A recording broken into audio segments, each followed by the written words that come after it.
Are you a married woman and you are struggling to keep your spiritual fire burning? Then this video is for you. I am going to be sharing with you things you need to do to keep your spiritual fire burning. The first thing is, do you have a relationship with God?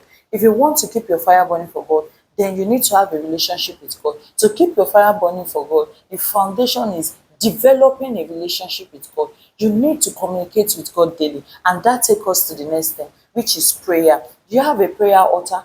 How often do you pray? How often do you communicate with God? You know, when you want to burn for God, you really need to have a prayer altar. Your prayer altar is where things are being built. Your prayer altar is a place where you are being built. Your prayer altar is the place where battles are being won. Don't wait until you have problems in your home, until you have problems in the life of your children, until you have one or more challenges that is now eating you up before you go to God in a place of prayer. You need to develop a consistent prayer life if you really want to burn for God. And the second thing is the word of God. How often do you study the word of God? How often do you meditate on the word of God?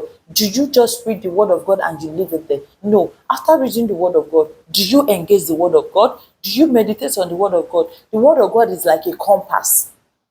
It's a guide. It prunes us. It builds us. You know, the word of God is to help us to make us better. It's to help us to understand the ways of the Lord.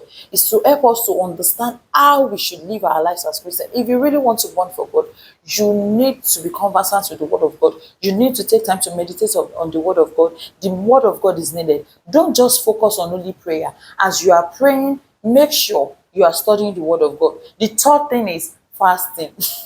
I know that this one it's not easy for some people. Usually, I don't encourage nursing mothers or pregnant women, expectant women to fast. But if the Lord have given you the grace to, please do it. If you have the strength, please do it. As women generally, if you really want to burn for God and you want to continually burn for God, you need to give time to the word of God, you need to give time to prayer, and you need to give time to fasting. Don't just fast, because if you are fasting and you don't find time to pray, you don't find time to study the word of God, that is hunger strike. So as you are fasting, make sure you give time to prayer and you give time to the word of God. The third thing, your relationship with people, your circle of influence. Who are the type of people you mingle with? Who are the type of people you talk with?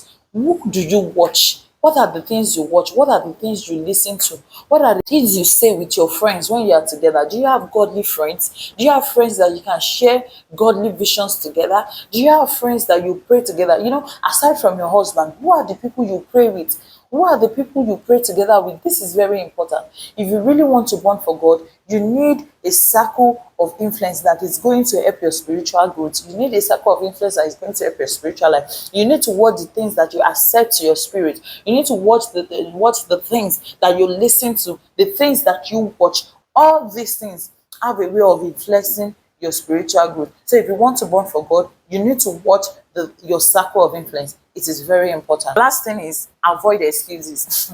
I understand that as women, it's not easy. You have to go to work, your store, your offices, you have your children to take care of, you take care of your children, you bathe your children, you have your husband to take care of, the house chores are there. You have a lot of genuine reasons, genuine excuses not to take certain things. But I have to tell you that if you really want to burn for God, make sure you don't allow excuses to keep you on the average level. Don't let excuses deprive you from burning for God. Don't let excuses deprive you from living up to your full potentials. Take away all these excuses. The same way you find time to eat, no matter how busy you are and how stressed you are, that is the same way you should find time to stay with God. That is the same way you should have time to study the word of God, to pray, to do things that will keep you to continually burn for God. Don't allow excuses to keep you on the level of an average. Till I come your way next time, thank you for watching this video. Do well to share, like this video, and subscribe to our YouTube channel. Bye.